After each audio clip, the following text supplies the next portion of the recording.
Hey, Facebook, this is Andre. I just wanted to chime back in. I had a couple of questions for you, right? So, I'm just on the way on a long drive, so I thought I'd spend a little time with you.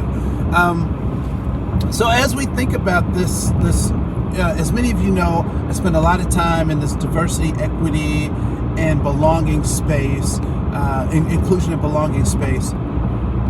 And I think it's important to talk about some of the theoretical underpinnings of some of it, right? So I've been thinking, particularly on this drive, I've been thinking about this notion of unconscious bias and conscious bias.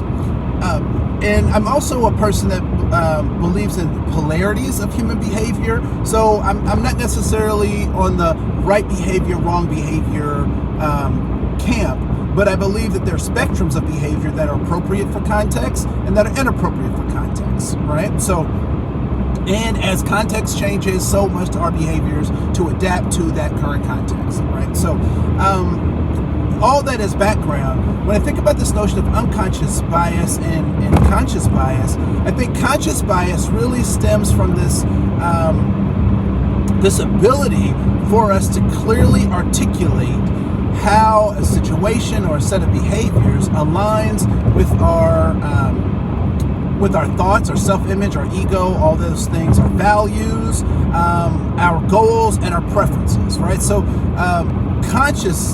being conscious allows us to recognize that we have biases that support our values, that support our goals, that support our preferences, and so we can articulate that, right? And so some of those preferences folks may see as social or antisocial, but that's another video at another time. So when we think about this notion of consciousness, it is related to clearly being able to articulate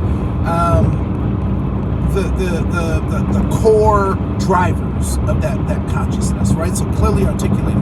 So when we talk about the unconscious or the subconscious bias that we sometimes have, or that we do hold, I would submit to you that unconscious bias or that subconscious bias really manifests itself in an inarticulate way that we oftentimes call microaggressions, right? So microaggressions are the inarticulate way in which our subconscious or unconscious bias manifests itself. Very much like, so I have a 3-year-old, and so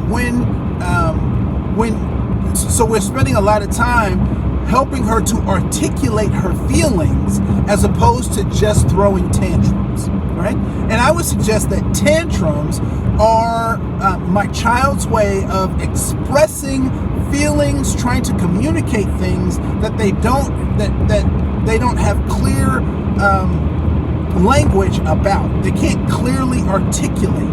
So they express this language in this way, right? So they use their behavior to express their language.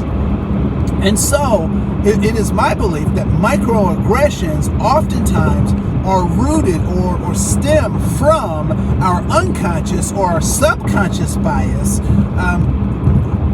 that's not able to clearly articulate itself, right?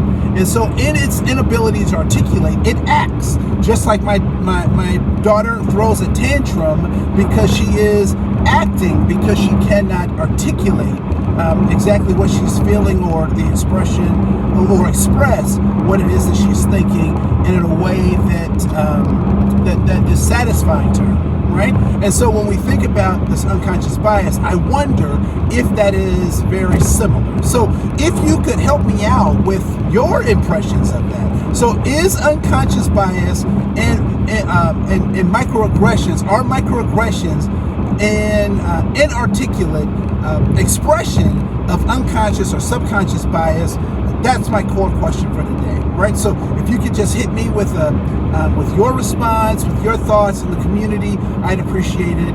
I'm going to get back to driving. Have a great day. This is Andre. Peace.